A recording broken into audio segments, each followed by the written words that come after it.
Hi guys, Ricky Pope here from the Christian Nerds Unite podcast.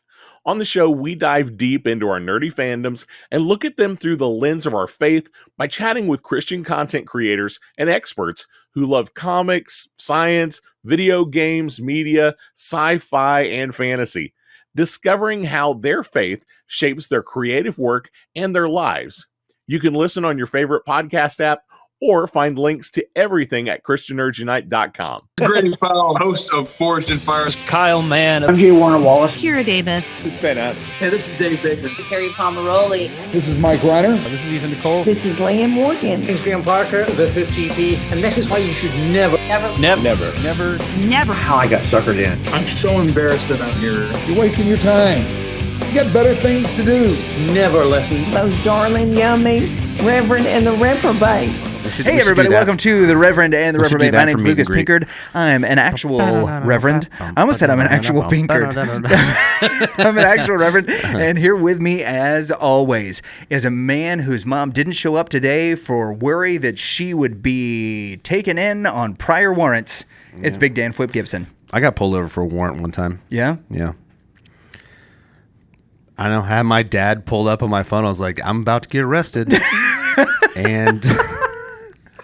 And the officer was cool, and he was just like, here you go. And I was like, I definitely have a warrant. For what? That was a speeding ticket. Yeah. I was a stupid idiot.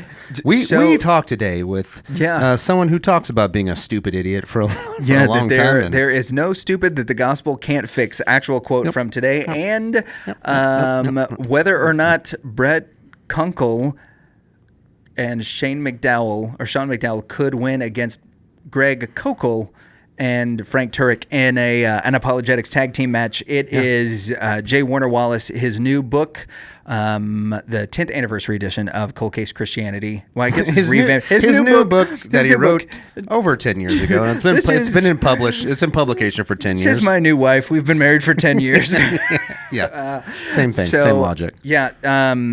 We get to chat with him about the revisions that he's made to the 10th anniversary edition, some stuff that he's added in, and some practical ways to defend your faith. We have an absolute blast with him, and he talks to us about key lime pie. Yeah, he's so much cooler than we are, so just check it out. Yep, and see whether or not he thinks we're candidates for diabetes. Yeah, look how humble we're being.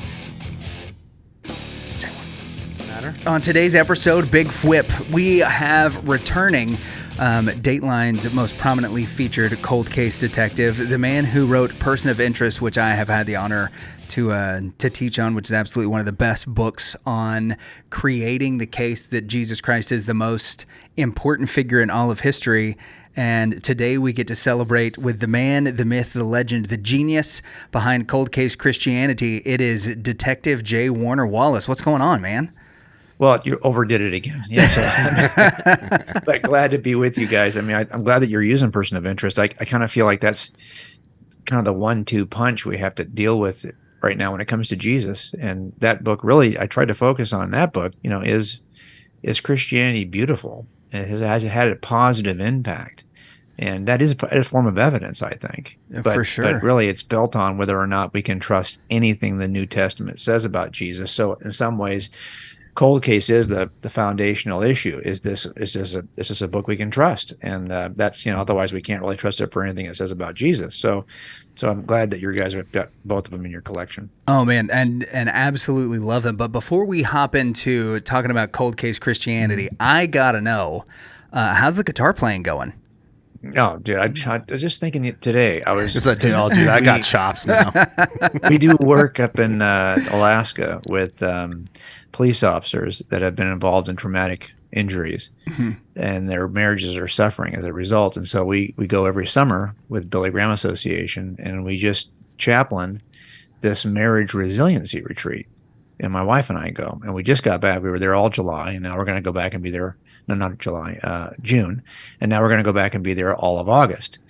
And it's like, okay, it's a lot of work, but they got a guitar sitting in the lodge. And I've thought a couple times, but if you haven't played, and as long as I haven't played, it's like, it's almost hopeless, right? Because, you don't care how good the guitar is, you need some time to get your calluses back and all that. And I just don't have So I've limited my creativity to writing. I have not been playing guitar. I definitely understand the picking up the guitar after a long period of not playing it. I do think it could be a good way in. You know, we have learned that men relate. What is it? Indirectly, yeah. That picking up a guitar and playing a little AC/DC might be a good way to get the guys to huddle around and go, oh yeah, I know. Well, let's talk. And now you got them. Yeah, there's a bit. I think that's.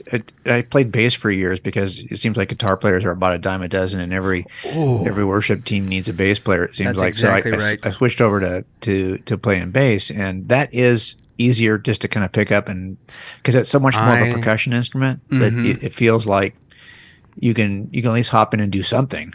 I also agree bass is is easier to do guitar. So. Anyway, bass is I don't easier, like that I you're agree. agreeing with Danley on the fact that bass is easier. I've spent a lot of time learning how to slap that thing. No, it's not I'm just easier. kidding. It's just different, because it is such a percussive instrument that it's like, okay, you don't, unless you're going to lose your beat, you can still, but it's very different in terms of the kind of I think technically there's some differences that, and also let's face it, you're going to flat pad your bass, right? You're not going to finger it. And so it's just easier to hop in without calluses. I think you should start. You should can hang start on one saying- note and groove. You should start saying that. Like they say, what type of instrument is the piano? You go string.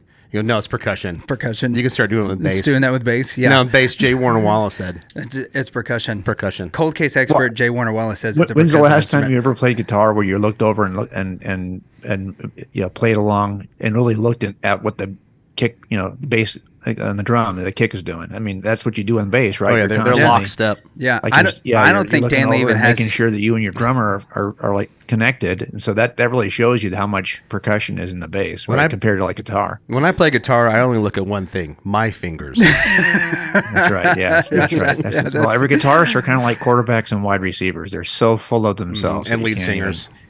even- right? Bass players are like, we are the running backs of. That's the core. not running backs. That's We're the like spine. offensive linemen. Yeah, I was gonna say somebody asked me. They were like, "What's a good bass player to It's you?" And the I was like, support staff. a good bass player is like a left guard. Like you only know their name whenever something has gone terribly wrong. That's right. That's exactly right. Like if they're doing their job, you should never know who the left guard on the field No, is. that's so true. That's Yeah. exactly what we are. But and that's why sometimes if you are a bass player, you can focus and go, "Wow, that guy's really good," and probably nobody else is hearing it. You're the only one who's really. I thinking hear about it, I hear what you're putting down. Yeah. That's good stuff. Well, one of the reasons that I bring up music. Yeah, let's focus back on our guest. Yeah, let's wrap around. One of the reasons that I bring up music is because that's how Danley and I met. We were playing music together in Christian bands, and one of the things that we have In bands. experienced since then is a lot of the guys that we played with have kind of fallen away from faith. And some of them have done so because they lost interest or they found this kind of emotional style of Christianity, which there is a certain population of us, I think especially in like the early 2000s, we're kind of raised on or geared towards this emotional type of Christianity. And looking at the guys that we grew up with, one of the resources I kind of wish was there as they were beginning their deconstructions is something like Cold Case Christianity, right? We had the Case for Faith, but the Case for Faith and the Case for Christ, those are tomes. You're not going to get somebody that looks at it, as great as Lee Strobel's books are, you're not going to get somebody and be like, here's a 900-page book on why you should walk away from the faith. Yeah, here real quick, read War and Peace. Yeah. yeah, for sure. And you, in Cold Case Christianity, which congratulations on the 10th anniversary of that, being a pretty impactful book, staying in print for that amount of time and continuing to be used as a great resource for Christians and those who are outside of the faith alike. One of the things that's consistently come up is the way that you kept the interest of the reader, keep the interest of the reader rather, by intertwining your experiences as a homicide detective and a cold case detective in your approach to Christianity. Why do you think that was such an important thing in the construction of Cold Case Christianity for you? Well, look, I mean, I knew when I started this that I've got a master's in theology, but I don't have a PhD in ancient literature or in manuscript evidence or any of that stuff, and that's not of interest to me. I mean, it's of interest to me, but it's not getting a PhD. Yeah. Because in the end, I think that we ask jurors to do the heavy lifting in jury trials, even though we may call an expert to testify in front of the jurors, that the expert does not get a vote. And we've learned that if you throw this ball so fast that no juror can catch it, you're going to get a hung jury or no verdict at all. So I think in the end, what we've learned is you have to communicate this. You have to translate. You have to translate the work of experts, and you're going to need to translate it probably in a world that's becoming more and more visual. So one of the things we did with the 10th anniversary is that we had, when I first wrote this, I don't think my publisher knew how visual I want, like person of interest is there's every page, there's something visual. We went back to Cold Case and re-illustrated it. We, 4 times the number of illustrations are in the book now. Oh, wow. So that it becomes more like person of interest. And we rewrote it to what we're trying to be. You're absolutely right. I mean, if you said, if this thing I think we are in a place right now, I hate to say it this way, but I wonder how lazy we're becoming as we're trained by YouTube and by other social media platforms to be less and less, kind of academic in the way we research things, and more kind of click, Google level stuff. Now, what you've got to say, it's got to be true, and you've got to have done all of that deep work, but then you got to translate it in a way that it's quickly consumable. And that's what we tried to do in Cold. It's an accessible book, I hope. It's not like I couldn't have sat down and done a really, fastidious, kind of tedious version of this. You could, but I knew that. And by the way, I read a bunch of these books that are, really deep diving books. Sure. I'll give you an example of this. Richard Bauckham's book on Jesus and the Eyewitnesses is a great book. I often will talk about it in Cold Case, but I can't get anyone to read it.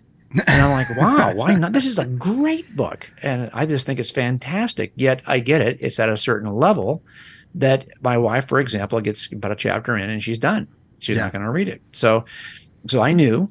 And by the way, my audience for the most part is high schoolers. And sadly, that's about the reading level of most of us in America is junior high and high school. So I said, let's just stay there. Make sure that we cover the bases, but we do that in a way that doesn't bore people. And I think if you think about what we're talking about when we're examining evidence from the first century to see if Christianity is true or if the Gospels are telling us something we can trust, we're doing history, right? Yeah. But the problem is that no one cares about historians.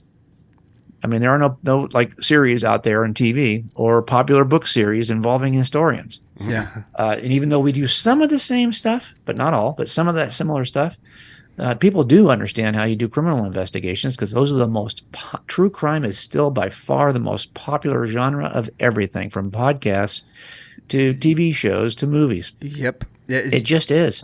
True crime and Minecraft. Yeah. Historians, I can think of what's the big podcast with history? Dan Carlin. Yeah, Hardcore History. And then National Treasure is the only movie I can think of featuring a historian. Yeah, that's and I think if Michael you're going Uslan. to have a podcast that's good like that, you're probably you're bringing it to life in a way that it exposes your gift as a narrator, as a storyteller. But even if you're a great storyteller about history, what we're trying to do in Cold Case is give you the 10 investigative tools that we use to investigate crimes from the past when we don't have access to eyewitnesses anymore and we don't have access to the report writers who talked to the eyewitnesses. That's exactly what the Gospels are. And you'll probably recognize those 10 detective techniques. And I'm not teaching you how to be a historian. By the way, if I said to even young people or anybody, hey, you got a choice. You can either go in this class and learn how to be a historian or go in this class and learn how to be a detective. Which one do you think they're going to choose? Detective. Yeah, so no doubt. I think Sherlock that's why Holmes. we wanted to stay in that narrow lane. And look, there's lots of things I'd like to write about, but I know that I need to stay in my lane. And my lane is this that I've done this work. And so even the next book coming out is really going sideways, but it's going to do it again through the storytelling of cases. Because what's great about true crime too is that it involves every aspect of life. Yeah. That you can think of, because murders are so diverse and interesting and involve just about every kind of person you can think of. So I think in the end, that's why we stayed in that, and we want it. And here's what I would say about creatives: you do see a lot of people deconstructing, and it does strike me. It's not just, of course, creatives, but maybe that's because they have a bigger platform. We notice them more. Sure. But if you're a singer songwriter, if you're somebody who is a creative content creator, if you're creative by nature, and I consider myself to be a creative. My background is I've got a bachelor's degree in fine art, and I've got a master's degree in architecture, and then I left all that and became a detective. So for me, it's all about doing the drawings. It's all about making this visual, because that's creative. And by the way, I'd much rather, once I've created it, I'm kind of over it. Like, I'm ready to create something new. One of the hardest things for me has been doing these talks where people will say, okay, I can do that, but there's nothing creative in giving a talk once you've mastered the talk. Yeah. I get now it. it's just repetition. I get it. I already made the thing. I don't want to talk about it. I want to build the next thing. I want to write the next book. Yeah. And because that's the creative process, right? So I'm just like so you. I think the creatives, and that's really about ego and about pride, and that you are the creator of the next thing. Think about that for a second. I think that creative people are pretty independent. I think they're pretty autonomous, and they have to have enough. Look, I've written some books that are probably and some books that I think are good. I mean, I'll let you decide which are which. But every time you write a book, if you don't think that book you just wrote is the best book, and I have always thought that, I'm probably wrong. But you think this is, well, that's ego.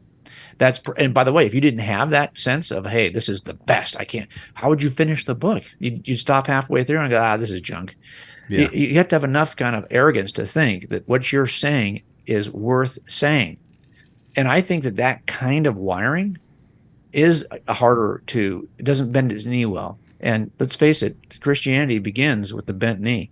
Yeah. And so it doesn't surprise me that that's creatives that are going to struggle the most with, not because what you need, if you said, hey, you could be really, I want you to do something creative, but here are all these limitations, limitation. That just stunts your creativity. Yeah. I think creatives want no boundaries. Yeah. So they can have the entire palette to paint with. Yeah, well, Lucas. Christianity does say, hey, there are some boundaries that you ought to embrace because they're actually going to help you flourish. And it's going to give you freedom that you don't realize that boundaries can give you freedom. But it's a hard sell for a creative because we don't want any boundaries. And I think that's something that makes it harder for creatives. Yeah, I do immediately think of me. Anytime where I think about there being a boundary in my life, I want that boundary to be as elastic as possible. That's all I can think of. And I want to push it until it's just about ready to break. And then whenever that person is kind of like at that point, I kind of just want to back up and be like, hey, what's your problem? I'm fine. I think surprisingly as creative as my dad is, I get it from my mom, the pushing of boundaries, because she had the obey removed from their wedding vows. True story. Yeah, she said, I'm not saying that. Yep. So in particular, one of the things about Cold Case Christianity, and you addressed it here, that you've got 4 times the drawings of what you used to have in there. It really is drawings. It really is presented almost like you would in a court case. It definitely comes across that way as like, okay, here's the point that I'm trying to make, and you bring the reader as a juror along with it, showing the evidence. And in the original, there were some timelines and some things like that. Why are these illustrations so important in helping to create the argument in Cold Case Christianity? Well, a lot of the work we did in cold cases was you might add 1 or 2 new things 25 years later to the case. But sometimes I felt like when I opened the case, I'm like, why in the world didn't we prosecute this guy 25 years ago? And I see the case, I'm like, this is a strong case. But the case was a death by 1,000 paper cut case where you have this cumulative case built on a bunch of things that seem inconsequential by themselves. But when they are assembled together, it's clear there's only one good inference, and it's him. He's the guy who did it based on all of these paper cuts. And so what we're trying to do is to help the jury visualize it, because if I told you there are 10 good reasons to trust that Peter is the source of information for Mark's gospel, Well, I could tell you that, but if you see it in a diagram form, you go, oh, okay, I see the weight of it now. I can see, oh yeah, that's a good case. And so a lot of what we did in cold case trials was, we do all the work, we'd add in many, because you have to add something new. You cannot re-prosecute a case in which there's nothing new from 30 years ago. It prejudices the defendant. So you have to really find new stuff, and of course we do. But even then, we know there's no silver bullets in cold cases. They're always going to be cumulative circumstantial cases, and so that requires a visualization process. So that's what we tried to do here. So exactly right. If we make a case, we're going to make it visual, and now we've got all these diagrams. A lot of the stuff we learned too was, the more you present material, you see, it's kind of like, I bet you comedians, when they work an audience, they learn what doesn't work and they start taking it out. And so a comedian usually does like one bit for 6 months to a year, and he's going all over the country doing basically the same series of jokes or the same series of stories, but he's refining it. By the time he's done, he's got this down. All the stuff that kind of fell flat in the first month, he's taken that stuff out now and he's refined it. Well, this kind of happens here, where you make a case in front of an audience, in front of churches and conferences, and you go, wow, that I see that as powerful, but there's some way that I'm presenting it I'm not getting it through to them. They're not seeing it the same way I see it. So we went back, and in those places where we've kind of learned a better way to articulate it that's more persuasive, like the illustration is better, not the illustration, the drawing, but like the parable is better, or the analogy or the metaphor is better, we replaced those in the book, so that we're using now the metaphors and analogies that we use in conferences, because we realized that, when I show you, I have one sequence, for example, I use on stage where I talk about the manuscript variants, and then I compare this to a text message in a cell phone. Well, I didn't do that in the first version of the book, but we've been doing it for years. It's very persuasive. And so now we just kind of retrofitted that back into the book.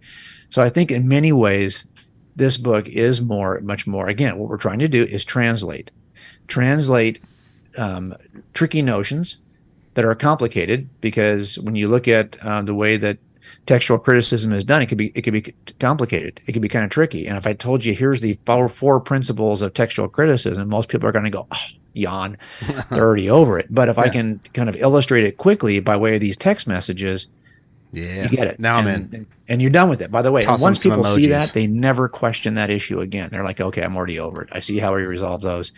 And so that's what we're trying to do here, is find the illustration, the metaphor, that we can then make visual. And we went back and did that. So there's not a single page in that book that I didn't change, I didn't update, that I didn't revise, that I didn't edit, that I took out things I didn't like. You say it a certain way, then you realize I could say that better. So everything about the book has been reworked, and then you feel like, okay, now this is the book I always wanted in the beginning. But you don't realize when you write a book, are you going to have a chance to write it again? You don't think you are. I wasn't sure I was going to write more than one book. So yeah, that is bizarre. Good to be able to go back and could recreate the book the way you wanted it.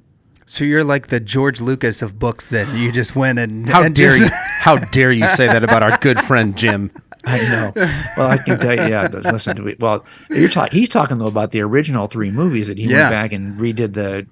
That's not as bad as adding the other series, the other sequels or prequels. That is the greater offense. That is the greater offense. I didn't have a problem so much with him going back and retrofitting, the background images and making it a little, like the explosions bigger. I don't care. I don't care as much about that. There's more stuff going on in the background. Yeah, you just don't want Jabba the Hutt in episode 4. Yeah, yeah. I actually don't know that if you'd have to watch that series like 1,000 times to even notice some of the things that, like if I played for you like the second version now, after all these years, would you really go, oh, hey, there's that extra Wookiee back there?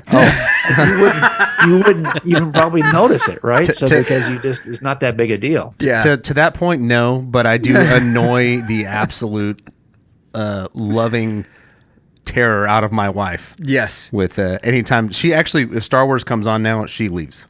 It's only, for my wife, it's only episode 6, and that's because of all of the difference in the music, the difference in Darth Vader's scream, And there are these kind of artifacts that are built in within episode 6 that I look at and that are really annoying to me, but they don't really change the point of the movie. They don't really change the storyline at all.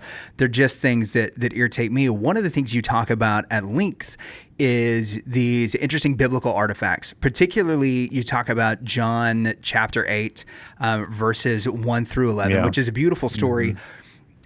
I'm finding more and more. What is that for those of us that don't know right off the top of our So heads? John chapter 8, verses 1 through 11 is the story of the adulteress, where he who is without sin tells her cast everything the that first she's stone. done. No, that's the one at the this well. is a different one. Yeah. This is the he who's without sin. This is the one where cast he the first walks stone. through. He's writing in the sand or the dirt. Right. Or the So dust. so this is one of the most famous and one of the most beautiful biblical stories. But it is an artifact. There's some questions about this. More and more what I'm finding, in particular with like the students and stuff that we work with from high school and college in particular, is that they're on TikTok, and more often than not, what they're stumbling across is, for lack of a better way to put it, is Mormon TikTok.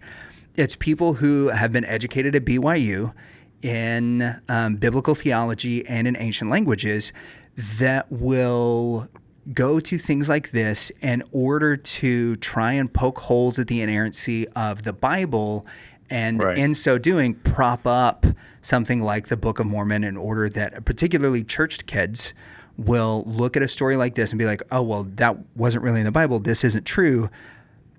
How can we go about addressing that, and why? How do we refute the all-American prophets? Well, not just that, but like I think so many pastors in particular, we shy away from talking about this stuff because it's uncomfortable, and you don't in Cold Case Christianity. You take it head on, talking about what to do with the extra artifacts. Can you tell our audience just a little the bit gold about plates?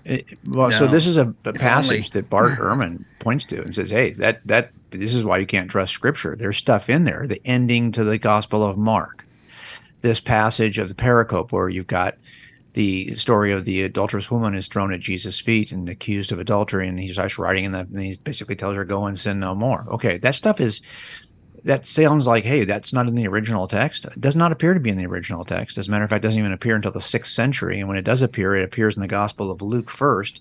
People have noticed, that the language looks different. It shouldn't be in John. Okay, fine. I have appropriate expectations, and expectations lead to your level of both significance and happiness. If you're a marriage, if you have certain expectations, if you went to a restaurant and you had high expectations based on the Yelp review, and then you get there and it's a 4-star, but it's not a 5-star the way Yelp said, well, suddenly you can't even enjoy a good meal. Why? Because you were expecting a 5-star and this is only a 4. Well, 4s aren't bad. You could get over it and enjoy your 4-star.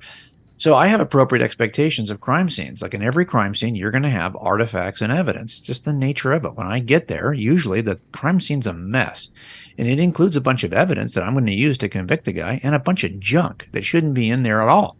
But it gets kicked in there. Usually it's paramedics, because if paramedics get there, and while the guy's still alive, they're going to make every effort they can just to save clomp him. all over And every crime scene.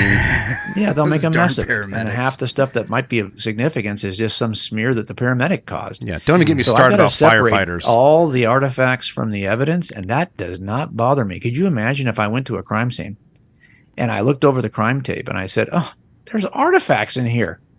I'm done. There's no way I can tell you if anything happened here or not because there's artifacts. No, we're expected to have a system in place by which we can remove the artifacts to get to what really happened.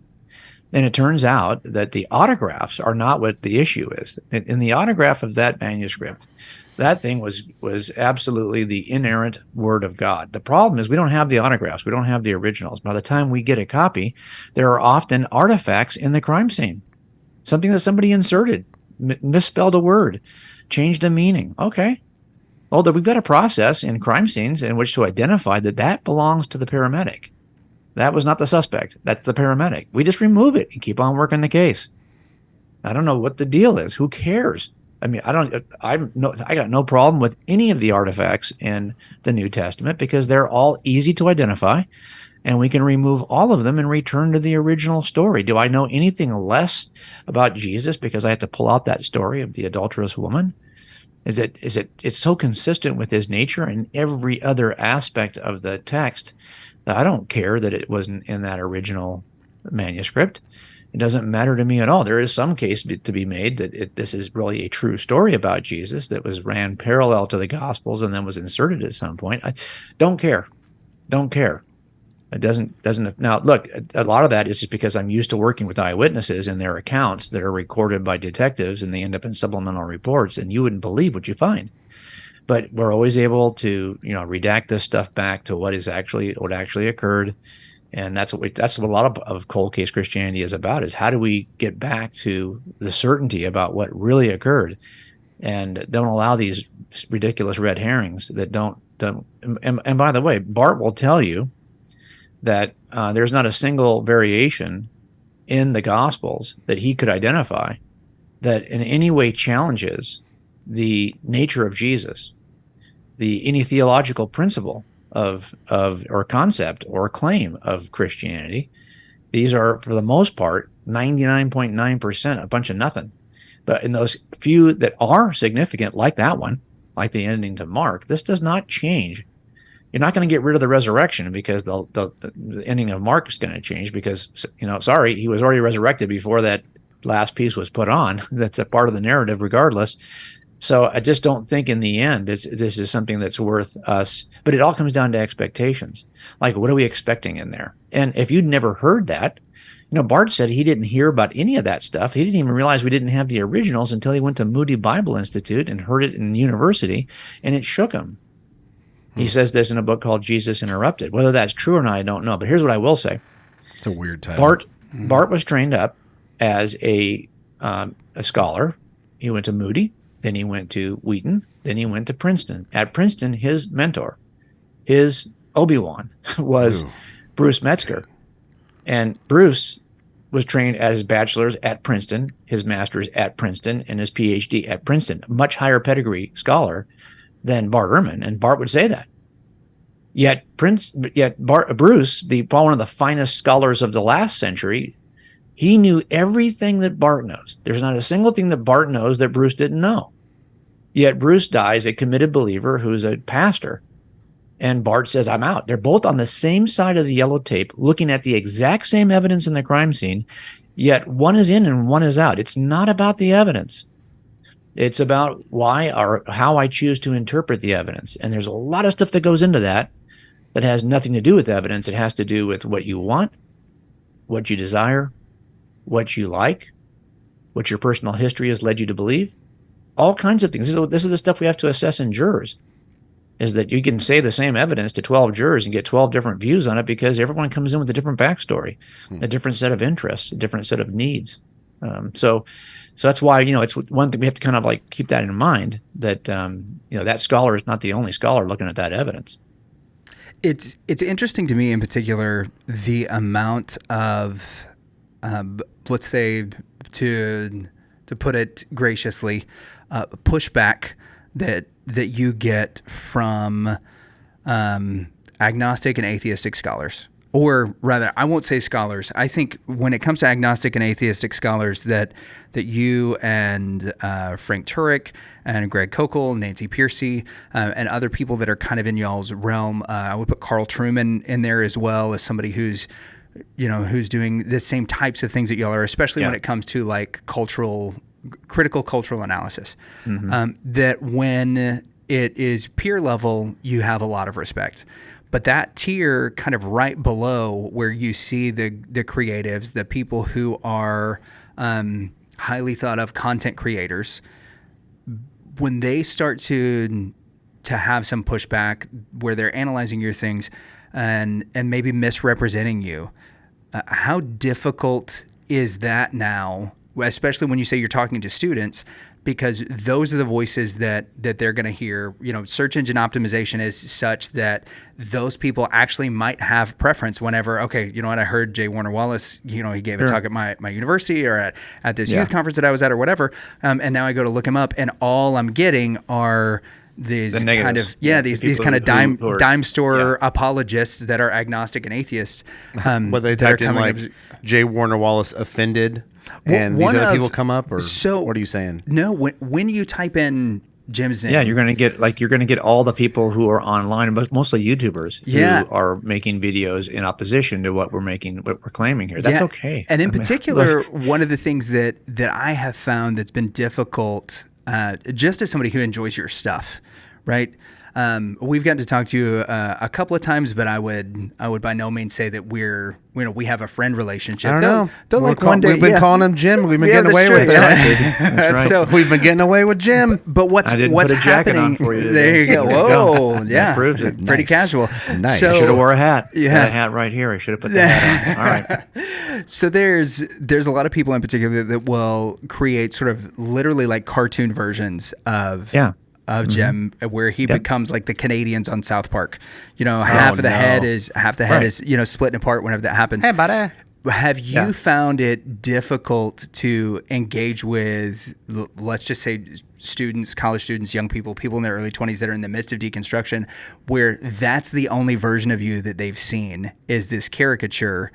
And now trying to re-engage with them, when it's one-to-one or when they're seeing you at conferences and those kinds of things. Well, and look, I think there's no one on the planet who's going to make a claim that you're not going to find somebody who's going to disagree with the claim. I mean, I'm except for my wife, I'm never going to disagree with any claim she makes. But I mean, a lot of it too is when you work in this profession, you have to have pretty thick skin.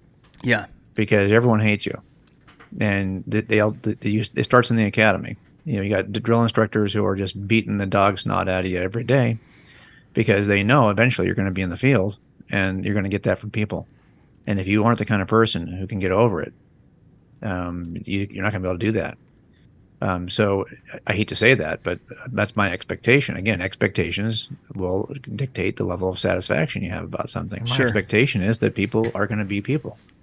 And I'm okay with if somebody doesn't agree with me. And I'm okay with somebody trying to mock me. Look, in the end, that's not my audience. I'm not concerned. I'm not so silly to believe that people are persuaded alone by arguments.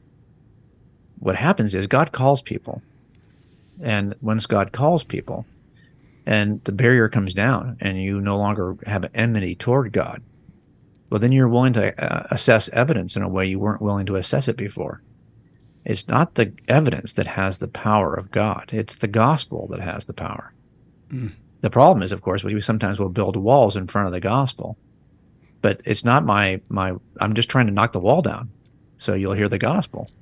Somebody did that for me. I had to do it for myself so I could hear what the gospel. I didn't even consider the gospel until I spent 9 months checking the reliability of Scripture.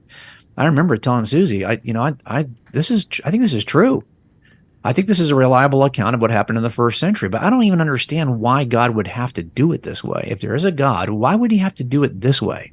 I didn't understand the gospel. Yeah. Even though I had examined the gospels. Yeah. So in the end, I just needed to so this is what I would say. When you select jurors, I talk about this in a book called Forensic Faith. Jury selection is key. I've never won a case based on the opening statement or the evidence or the closing argument or the rebuttal. You win jury cases in jury selection. Sorry. You put the wrong people in the box, you're not going to get a verdict. So it's about jury selection. And I scale jurors from a 1 to 4. There are people who are so for the prosecution. There are 1s. You'd love to have a jury full of 1s, but the defense attorneys won't allow that. Yeah. There are 4s that are so hate the cops and hate prosecutors that the defense attorneys would love to have a jury full of 4s.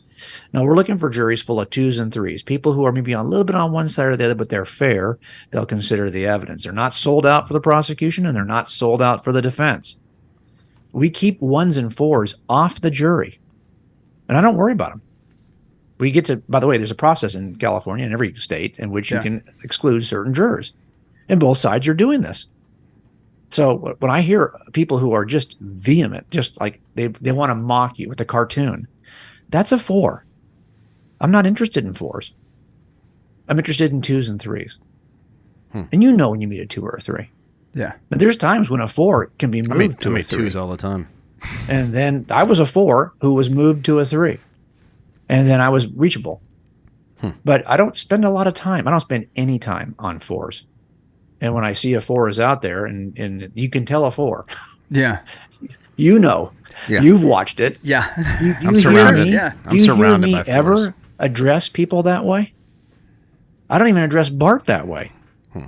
I think he's probably one of the best known scholars on biblical manuscripts in the country right now. I don't address him that way.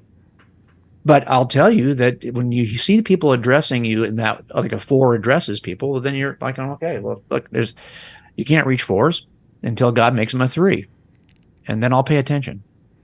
Now, here's the problem, of course, is that you might say, well, yeah, but 4s say things. But look, when God moves you to a 3, it turns out you stop paying attention to 4s.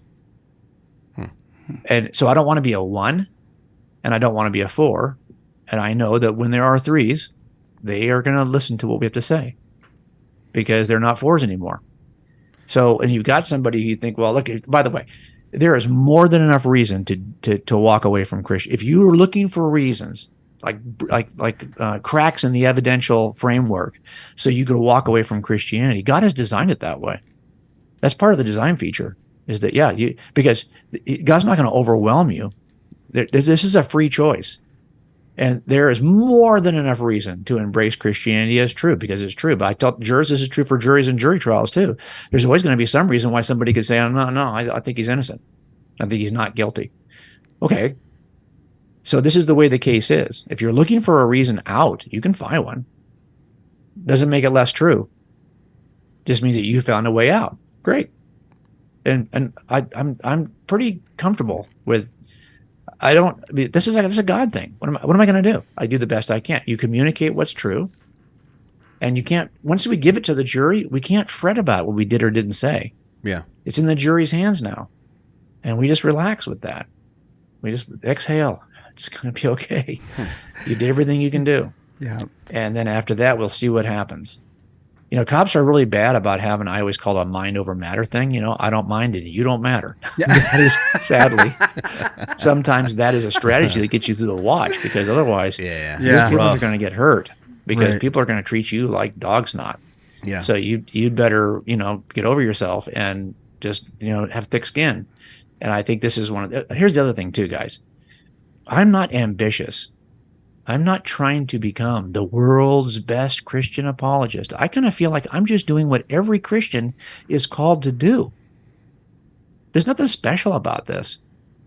Every Christian should be able to defend what they believe. I'm not on a tear right now to create an empire, the Jim Wallace empire or the cold case Christianity empire. I'm just a retired detective. I have no employees. I have no, 501c3. I'm not a ministry. I'm just a guy. But I think all of us, if we all knew the evidence and we thought our job is to be Christians who can make a case for this, who can give the reason for the hope they have, well, then we'd all be doing this. You're not going to be I don't selling. think anything I'm doing is all that special. It's just what I think God has called us to do. That's cool. That's a very Billy Graham-esque answer. There's a famous interview he did where somebody was like, well, how come you're such a better Christian than everybody else? He's like, I'm not. Maybe I just try harder. Yeah. I'm like, okay, maybe that's it. Yeah. Well, and I'm actually I can get, the cop in me gets angry when I don't think people are doing really, like you're going to ask me to give you the answer for something that if you've been a Christian for 20 years, you probably should know the answer to this, right? So earlier when I didn't know the story from John, did you think that? No, I didn't. I give you a little grace on that. There's so much to learn, and this is one of the things. We're going back through the Old Testament. My wife and I were back in Job, and I'm like, oh my, forgot how many back and forth there are between, all the friends of Job, and we're in chapter 24 right now. I'm like, thinking, Job, just curse God already. When is this going to end? Yeah. But it's just because there's so much to learn, and every minute of it is worth.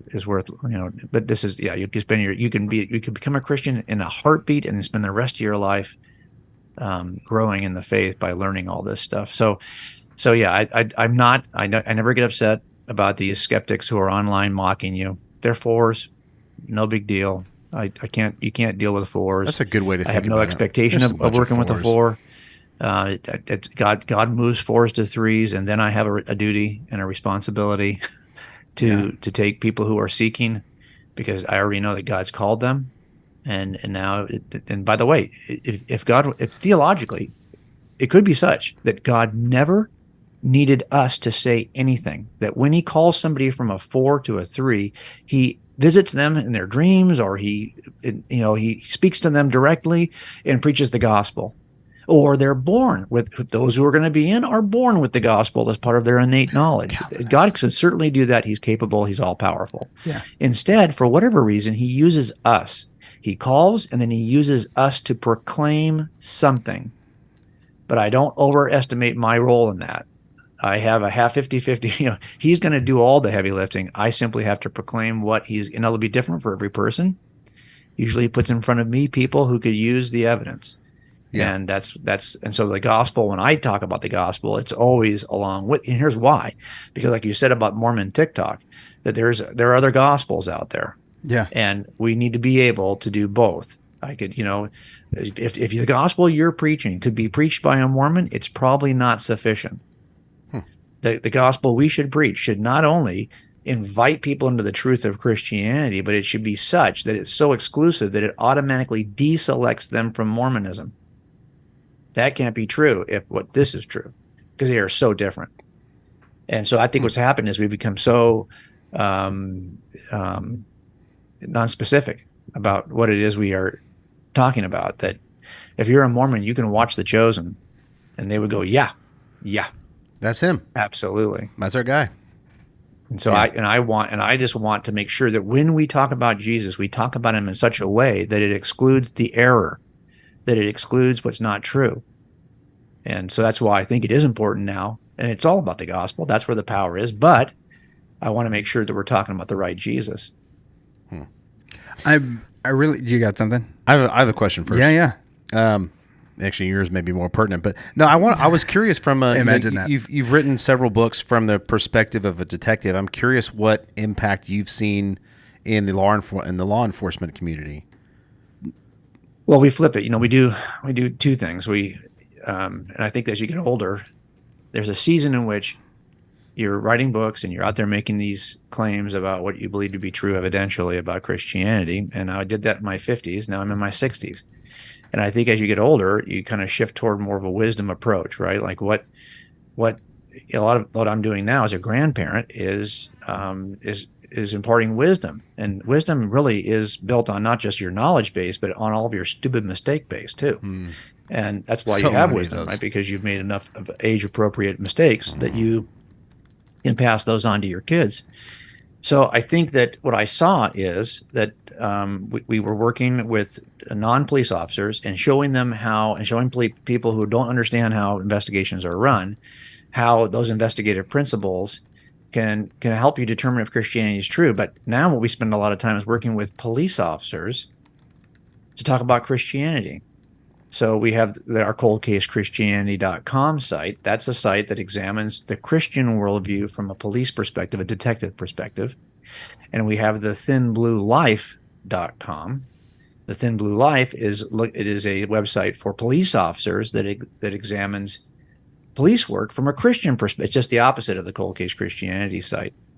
And I think our work has shifted quite a bit. A lot of the work we do now is with officers, especially, following the last 2 or 3 years, with all the efforts to defund the police. And certainly police have become more devalued in people's view, even if they haven't become defunded.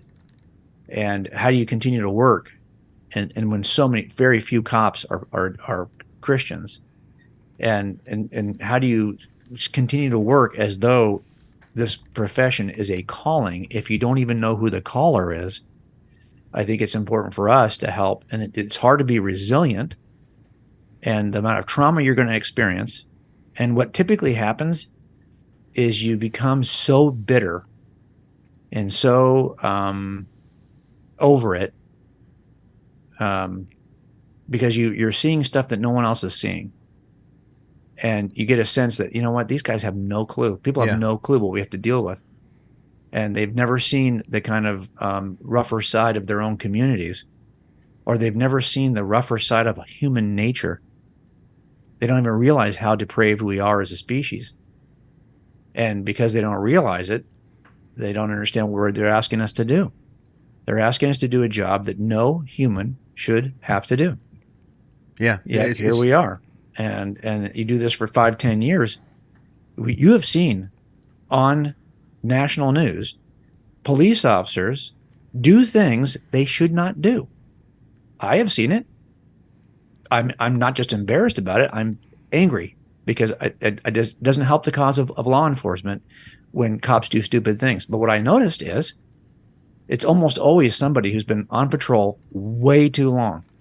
Like there needs to be a shelf life and move people out of this situation, because what happens is we have this expansive process by which we hire police officers and all kinds of boxes we have to check in terms of their character and all this. We interview all of their neighbors for the last 10 years. I mean, we're just doing all this deep dive into character, and then we hire them. No other profession has this much background screening.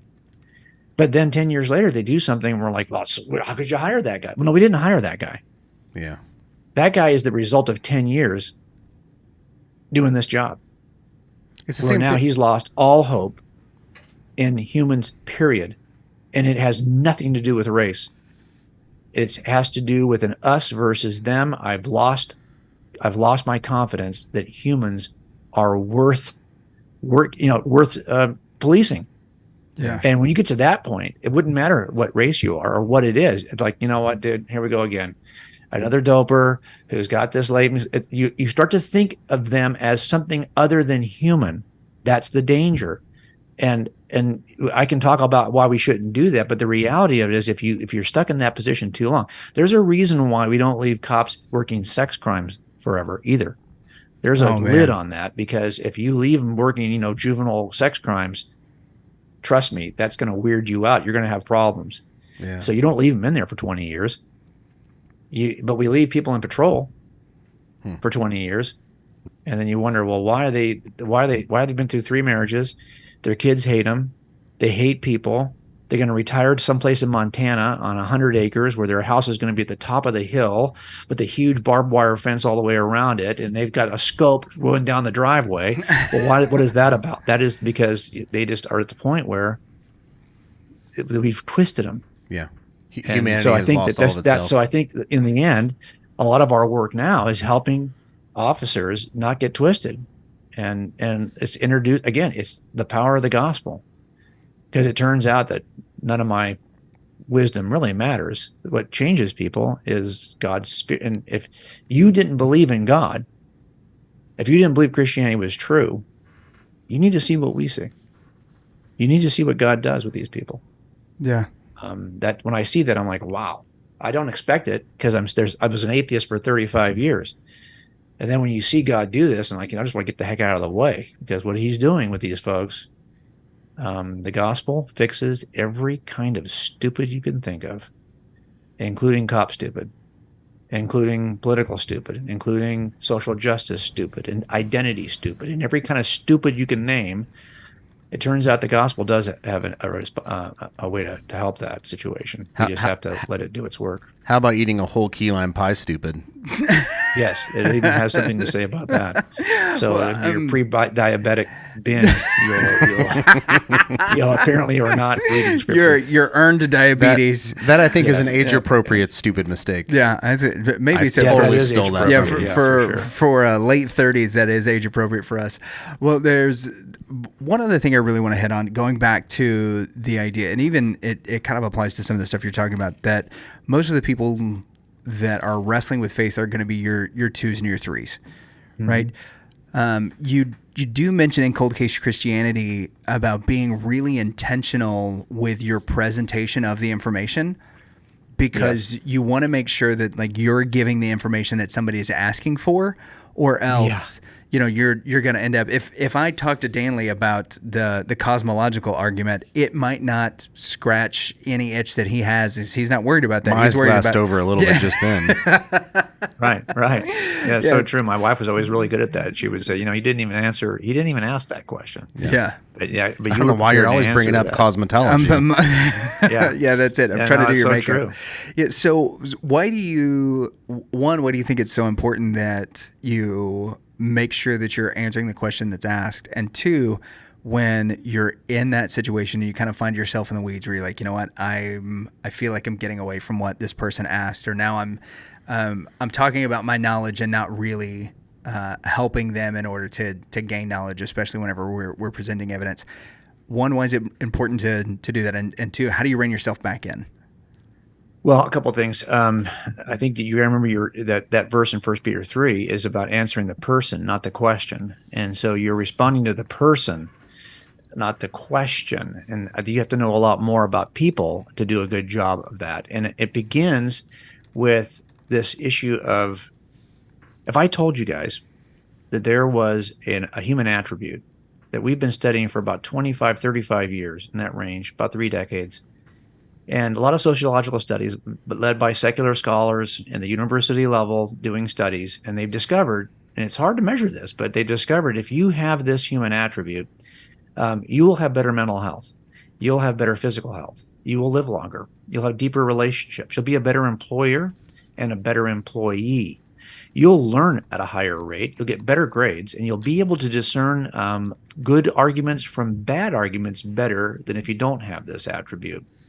In every way that you can measure flourishing, in terms of how much money you will make and how much saved income you will save, everything is better if you have this attribute, from health to mental health to relationships to performance. What is the attribute? Well, it's a secret sauce attribute that I think if we could all figure out what it is, we could all flourish in a way that we're not flourishing now. And it's the simple attribute of humility. Humility. Wow. And no one talks about it. And it is the secret sauce. And if you think about everything that's evil in the world, you can connect it eventually to some form of pride. Pride here in culture, pride is seen as a positive, but Scripture describes pride very differently, as a negative. And this overconfidence and selfish ambition, and this idea that, well, pride is behind it. If you can look at any international political scandal or any evil act you can think of, you can trace it back to somebody who was acting on his pride or her pride. And what is the solution for pride? It's humility. So why are we surprised then that humility is the one thing that can most increase all levels of flourishing? Now, how do you get humility? I was just going to ask, how do you cultivate humility? Yeah, you cannot chase it. Can't go to It's the not gym something and- you can pursue.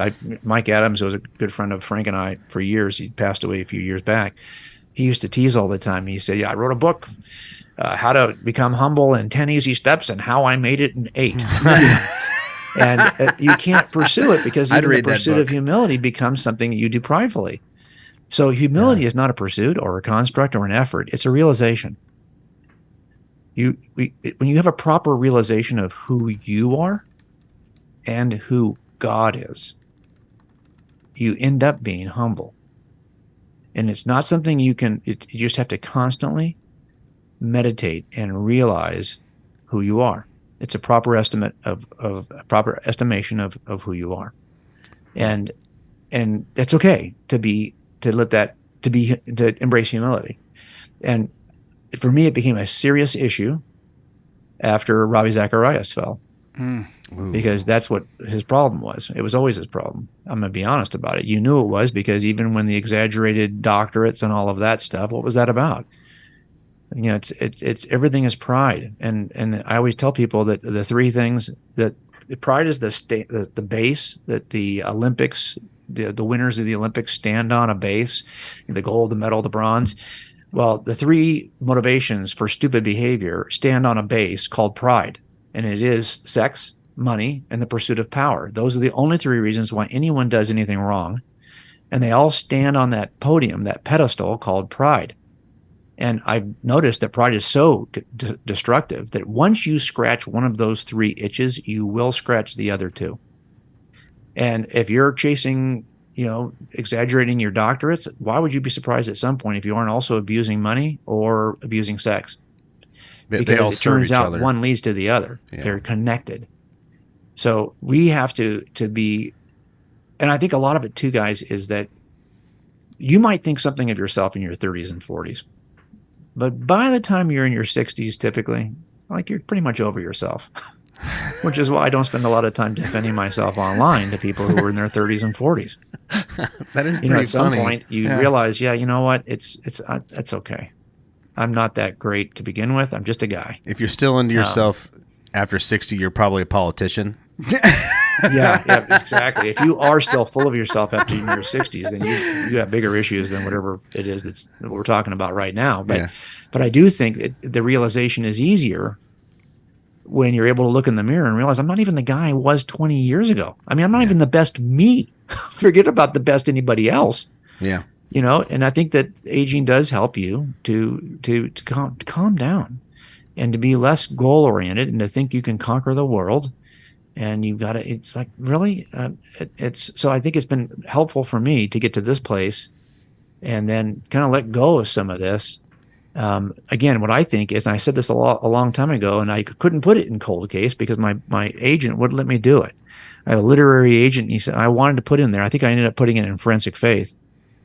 I wanted to put in there that we don't need another $1 million apologist. We need $1 million $1 apologist. And they said, well, if you put that in there, it's going to make it sound like you're criticizing people who are well established in the apologetics. That's not what I'm doing. I'm saying that I'm amazed. Tell me how it is that there is a profession, a position within the church that's occupied by people who are just doing what the average Christian ought to do. Like, you wouldn't hire come out here and tell us about being a Christian. Christians don't hire Christians to come out and tell them how to be a Christian. But when we're actually making a defense for what we believe as Christians, that's what it is to be a Christian. Peter says that all of us have to be able to give the reason for the hope we have in Jesus. All of us. It's not just reserved for some small group that gets paid to come out and write books. So I always kind of saw myself as just a $1 apologist. I'm just an average Christian, but I know that my responsibility is to know why this is true. And so I'm just going to exercise that. And I'm not trying to create the empire based on what everyone should be doing anyway. Now, there's a part of me that says I'm actually upset with the fact that no one's doing what they should be doing anyway. But again, what would lead me to be upset? Pride. So I got to let that go.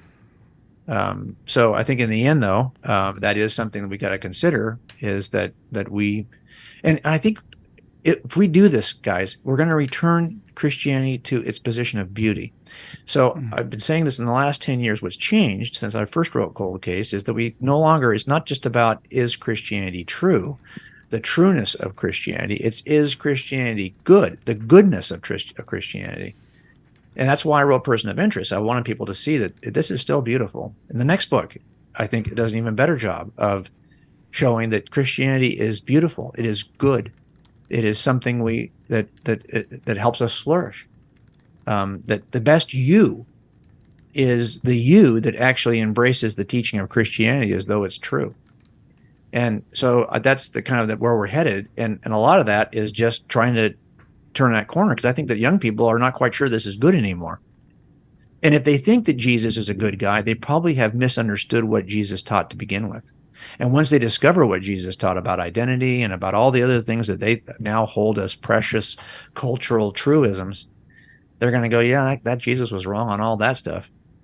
So I think we have to make sure that we help people understand that it's true, but it turns out it's also really good.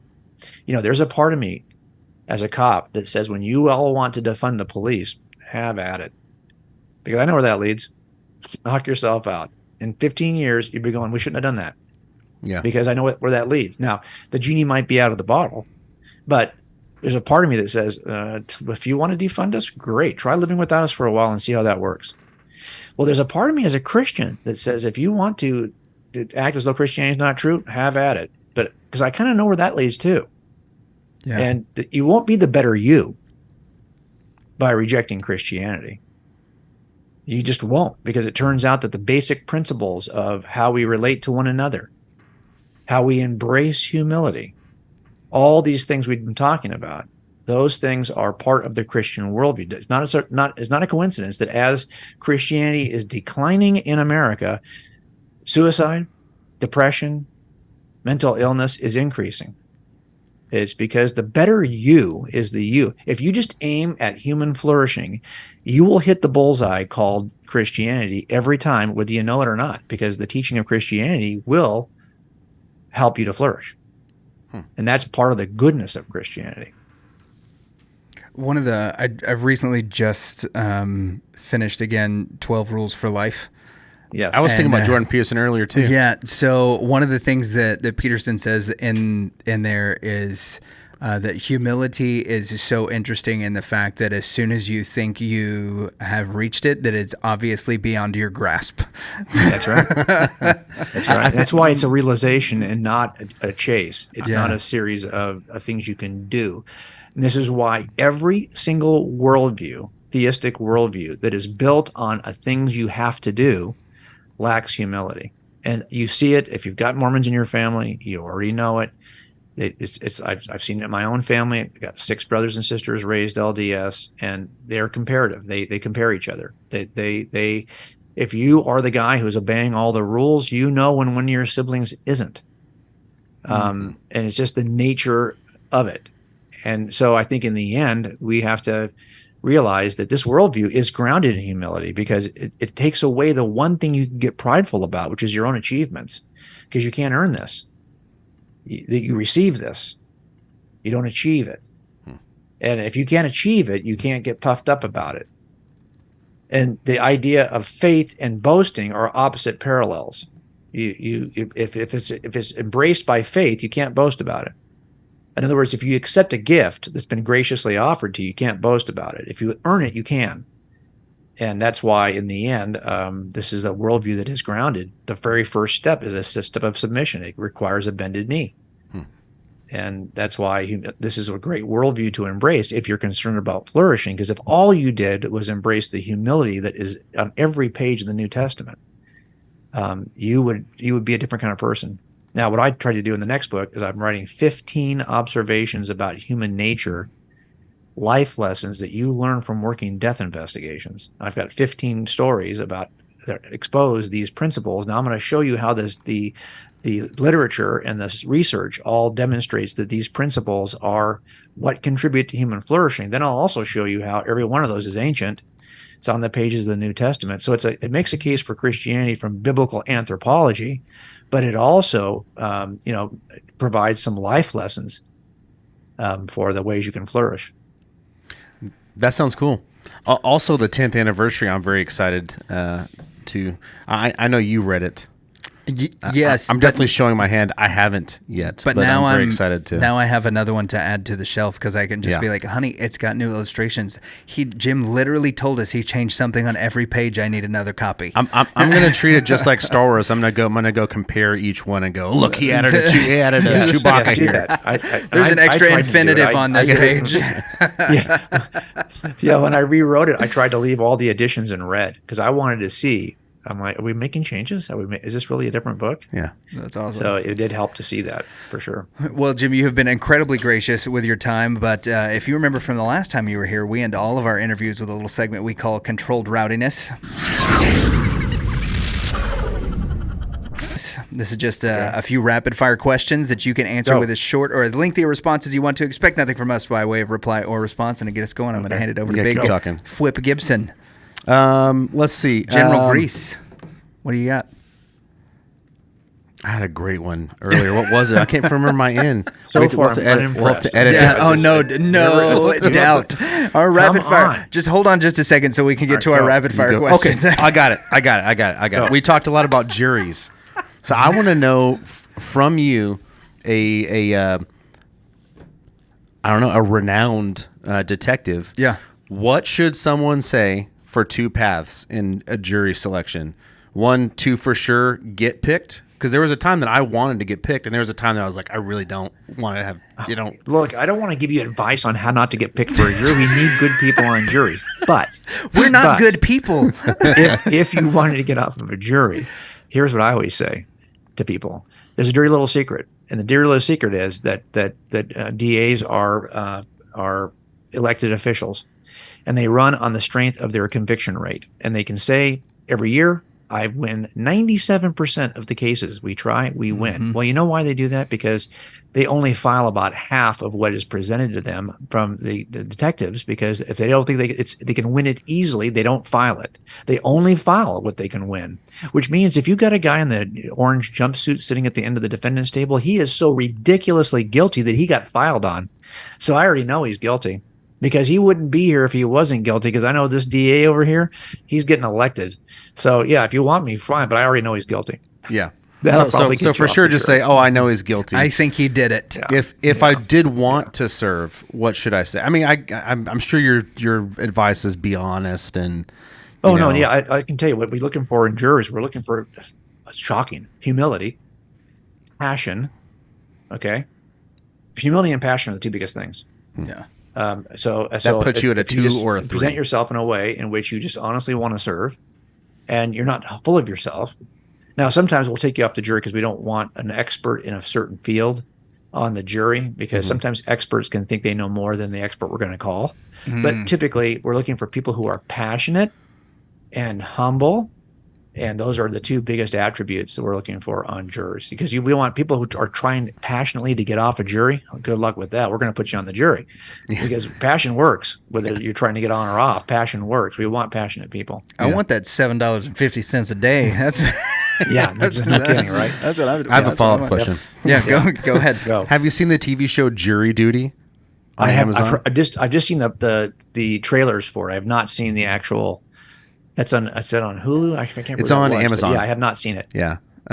Okay, we'll leave it there, but it's fantastic. You should check it out. Is it good? Okay, yeah. It's So I think very it's funny. important. There's been a couple of recent series that have talked about jury selection and how we do it, and why it's so important. And it is, sadly, it's and that's okay. That's why jury selection will help you guys when you're dealing with naysayers online. You just realize, okay, they're not where they need to be yet for you to even bother to engage. Which grandkid is your favorite? I've only got one, so she is the favorite. All right, good. That's a good answer. Well, look at you. Look My at you. favorite. Going rapid fire. Getting off easy. Yeah. Here we go. My question is, I went to the doctor and I'm getting fatter. A lot of it is due to candy intake. So my question is, should I eat better or just get testosterone replacement therapy to help with my muscles? I will tell you right now. I just did the same thing. I've been to the doctor. I've been running. My weight's been about the same. And he's like, "Dude, what is going on with your blood sugar? You're like pre-diabetic." Well, I know what it is. I know how I eat. So I know what it is. That's what I'm saying. I'm not an idiot. Figured I out a know. way to answer the sweet tooth thing, because it's about sugar intake. Like I want sweets. Yeah. And I want them every day. And I was eating them every day. Me too. So here's what I do now. You want the secret? Yeah. It may not work for you Testosterone. guys, but it works for me. And that is, do you ever eat a Quest bar? I shouldn't give a shameless plug for Quest. I've heard. But there's two versions of Quest bars that The are Reese's. decent. The That Reese's. satisfy the sweet tooth. And I just have them for dessert. One bar every night for dessert after dinner. And like in 2-3 weeks, I dropped 10 pounds immediately, because it was just sugar that I was eating. But I still have the sweet tooth issue. But there's chocolate chip cookie dough. That's probably their top one. And they have one that's like chocolate chunk, caramel chocolate chunk, something like that. Oh, yeah. Those two, I think, will do it for you if you're a sweet freak. Yeah. And you have to say 0 to all sugar. So and it's not just the sugar. Sadly, it's the hidden sugar. So you're saying replace the sugar, barbecue sauce, not the and stuff like that. testosterone. Yeah. No, not testosterone. But you can look. I think as you get older, you should be taking that Joe Weider like workout stuff anyway. I can't wait to get older for and me, try it's that. about how do I recover. Yeah. And I still on runs. I have a hard time recovering now, and that's all just typical aging. So, but whatever you can do to kind of keep your recovery, your bounce back, that's good. All right, I wish you would have final- told me to get testosterone. I really want it. No, there's no quick way, dude. You just got to take the sugar out. And by the way, that sugar thing will improve a bunch of other stuff too. So just get rid of it. Sounds good. I actually have. I'm going on like 3 weeks now. Wow. Congratulations. Yeah, I'm feeling I like can that. really That's see good. it in your face.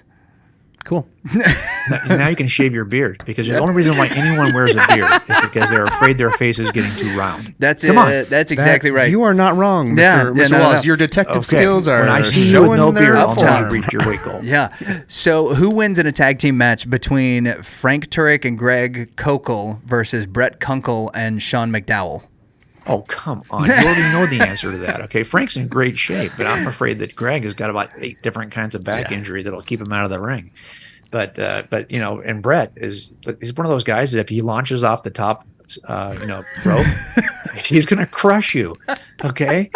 It's like he's like a cannonball. Yeah. He's like the human cannonball. Yeah, Brett- like, I always Brett's in say good he's a shape, kung too. fu Yeah. panda. That's what he is. He's like this perfectly lovable, huggable Surfer. Yeah, Yeah. cannonball. Yeah, All right. exactly. Yeah, he's got those surfer muscles. They're hiding. He's gonna. If he hears me say this, I'm just gonna take so much abuse from him. Not have him on your show because he's got movie posters that he puts up of me, and it's not fair. This will likely be coming out the week that he's in town, so I'll just see sure. if Let's he'll post it up we'll on just Holy tag him in Smokes. it. Well, and Brett honestly is one of my dearest friends. You know, when you do this stuff, you think, well, you know, no one has got a higher. I hope I have a high view of marriage, and I have been with my wife for 45 years, and I think that Brett and Aaron have a similarly high view of marriage, and so as I watch them navigate how they work in this space, I'm like, I resonate with those two, and so yeah, they're awesome. Yeah, they're All right. pretty incredible Last and question. wonderful parents. Yeah. All right, go Last for it. question. We talked the beginning of this about true crime. So I just want to know, if you were to do one episode of a true crime podcast, who would you choose to make it about? Not Jesus. You know, that's like, so we're basically what suspect you're saying? What what murderer? Yeah. You know, my good friend who I did most of my work with just finished last year the Durst case, Robert Durst. That is still a fascinating case to me. He just asked me to do a couple of slides at the end and the closing, and I just felt like, wow, I wish I had been more involved.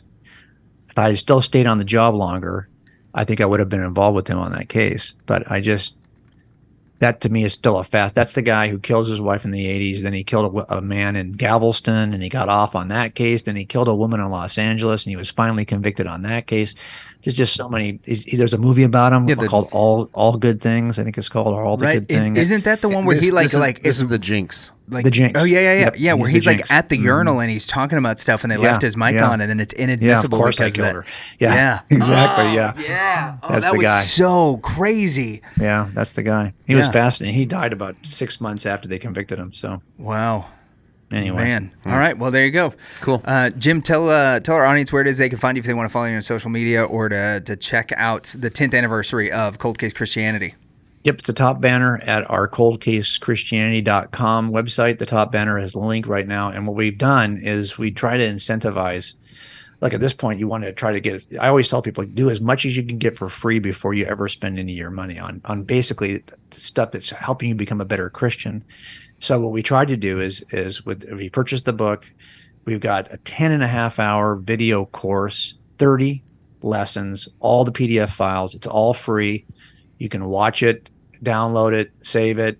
All you have to do is purchase the new Cold Case book. There's a 410 slide PowerPoint presentation if you want to teach it to others. Wow. 45 Bible inserts that come along with it. So there's a huge bonus package there.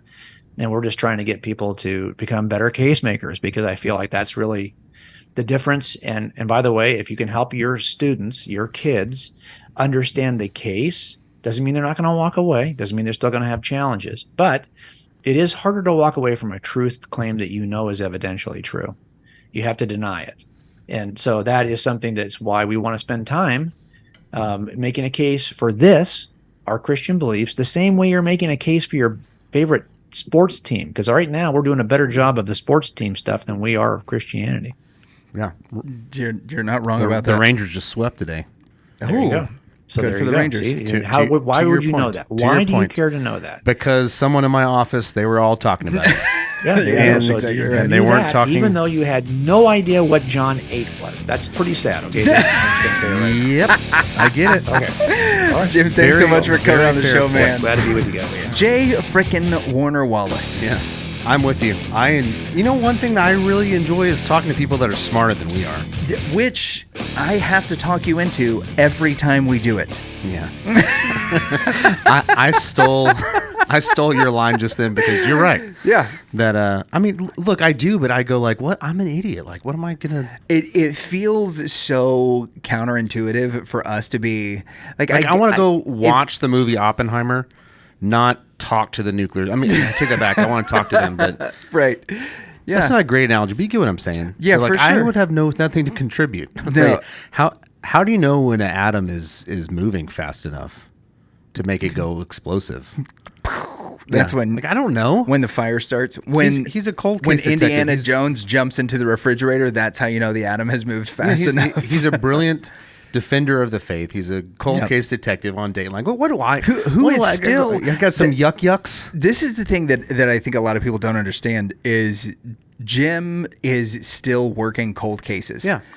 Like his day job is still, he gets these little breaks to do, the marriage restoration stuff, which he was talking about, the things he's doing where he's working with officers, but day in and day out, he's still working cold case homicides as a consultant. He's a real person. Yes. I'm not. Yeah. Well, I'm being very real right now. It was Yeah. great to. You want to have this brilliant theologian on to talk? And I go, yeah. Can I listen mainly? Which is exactly what we did. And that is for people that are in this echelon, it's so great. I did really love the analogy between like the ones and the fours Hey, and the jury selection. You know what that is? What? Humility. Well done, buddy. Thanks. Way to point it out. Thanks. I really love the analogies between the ones and the fours when it came to like presentation of Me the too. faith. I kept thinking find all that of them are super ugly. fascinating. What? I kept thinking of like when you go like, oh, it's a 4 or that's a 1 or that's a 2. I was like, they're all ugly. Because they're all less than 10. Unbelievable. But I got what he was saying. Yeah, but it was a really 1 interesting. and a 4 on either extreme of Right. whatever it is, not believing or believing so much that you're not going to give in. Yeah, That's not a great, but it's and being I so convinced do- and not open to new information, interrogation, or right. or to being open to conversation and hearing another side. Or yeah, and that's one of the things about that is that when you're leaning in so heavily on the I can't question this at all, yeah, then more often than not, you don't have the ability to make a compelling argument for why it's good. yeah. Right? Like I'm cool with like being a 1.5 or a 1.75. Like I don't need any more convincing, but I know enough to be able to make a compelling I'm argument. a solid Dallas 6. But that's I think it's a great analogy and a great way to kind of gauge people. Like if you're thinking about somebody, if you're having a conversation with somebody and they start to just really become verbose about their non-Christian belief or Define verbose. Somebody who talks a lot. You? Yeah. Loquacious. C. Lucas. Yeah. So if they're starting to just talk a lot or like rail about Christianity and like in your mind you're hearing that and you're like, you know what, this person's a 4. This is not going to be the best use of my time or everybody else. Then that's it. But, I get it. Yeah. But it was nice an way to absolute think about blast to have him back on. Yeah, he is so cool. Yep, the 10th anniversary of Cold Case Christianity is out now. You can find links to that in the show notes. The updated version with 4 times as many illustrations, which is great for us, and a new infinitive on every page. Make sure that you check that out. Check out all of No added Jim's Wookiees. links down in the show notes. No extra Wookiee artifacts. Thank you guys for watching. Y'all stay hard, keep jamming, and we'll see ya. This is J Warner Wallace, the author of Cold Case Christianity, and I'm going to tell you right now why you should never listen to the Reverend and the Reprobate. Okay, here's why.